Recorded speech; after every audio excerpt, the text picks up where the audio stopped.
কেউ কি তোমরা বলতে পারো এটা কিসের পায়েস আমি আজকে রান্না করলাম? দেখে তো আমার কাছে, আমি বলবো না, আমার জামাই তো ডাইরেক্টলি বললো এটা সেমাই, সেমাইয়ের পায়েস। তো তোমরা দেখলে বুঝবা যে আমি এটা সেমাই রান্না করলাম না কিসের পায়েস রান্না করলাম। তো প্রথম থেকে শেষ পর্যন্ত ভিডিওটি দেখবে, দেখলে অবশ্যই বুঝতে পারবে আমি কিসের পায়েস রান্না করলাম। তো এখানে মিষ্টি আলু নিয়ে নিলাম, আজকে মিষ্টি আলু দিয়ে পায়েস রান্না করব।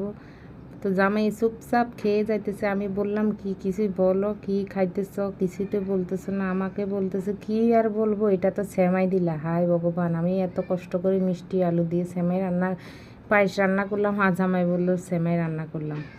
তো যাই হোক বন্ধুরা, তোমরাও তো প্রথমে হয়তো এই দেখে বুঝতে পারো নি যে আমি এটা সেমাই রান্না করলাম না পায়েস রান্না করলাম। ভীষণ মজা এই মিষ্টি আলুর পায়েস।